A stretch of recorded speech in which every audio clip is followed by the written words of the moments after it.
Let me start by saying I feel always uncomfortable when people refer to me as a China expert.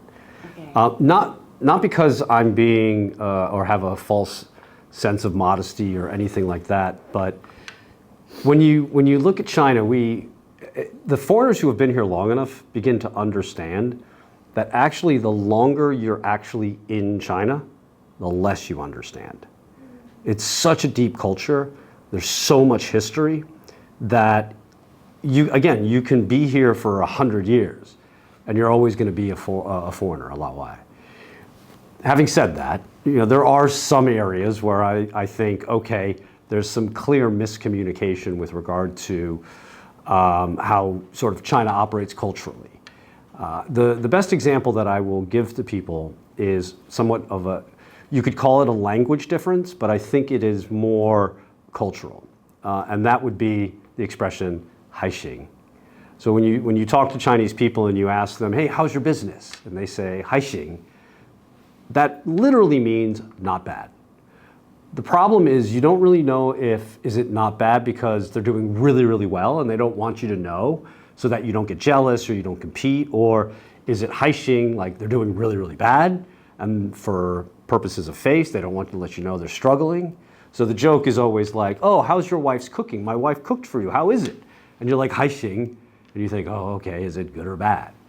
So you kind of have to have a bit of an appreciation that you're not always going to get the answer that you think you're going to get. And I'll give you a quick example of that in the business world, where when I was building this joint venture with this American company, Prudential, we were meeting with the Chinese partner, and the Chinese partner said, hey, we want to do things differently. We would like to have the whole company run by foreigners, which nobody had done in any of the other joint ventures. And those of us who were at the table knew that the president of Everbright Securities was just being very nice because he was meeting with our big boss from America. And he was like, well, I'll give him Mienza, we should do it this way. And then after the dinner, we went and we all sat down and we're like, how'd the dinner go? All the people from Prudential got together and this big boss was excited and said, yes, let's do this as all foreigners. And I remember saying, he didn't mean it. Like he was just being nice. Oh, no, he really meant it. He really wants us to do things differently. So sometimes you have to, it's not that the Chinese lie, it's that there's a different way in which they're going to communicate because of the relationships they're trying to build, the way that they try to engage with especially their foreign counterparts. So you kind of have to be a little bit more aware of the situational issues than just black and white. And especially with Americans who live in a very black and white world, this can make things very difficult. The Chinese people, when they look at the Americans, they have this belief that America is sort of, number one, like everything is amazing in America. And they do everything right. And I've tried to explain to the Chinese that, look, every country, China, America, England, Germany, wherever, we're talking about countries that are made up by people, and people are fallible. They make mistakes. They're not perfect. And when you're engaging with the Americans, to have as much of an understanding of the difference in culture.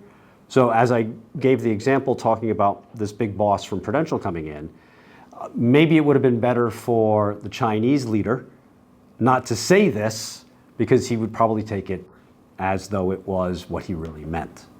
So you can have a sense where people will talk past each other. So as much as the Americans really need to have a better understanding of what it is that the Chinese mean when they talk, the Chinese need to understand that when the Americans talk, they mean what they say.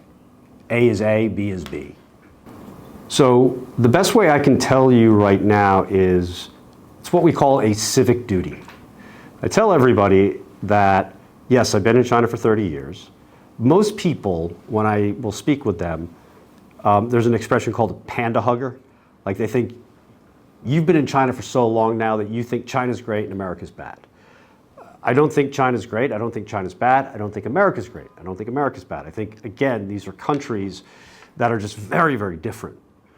So when I go and I speak on CNBC or Bloomberg or I'm interviewed by others, My goal is to try and provide really important information, context.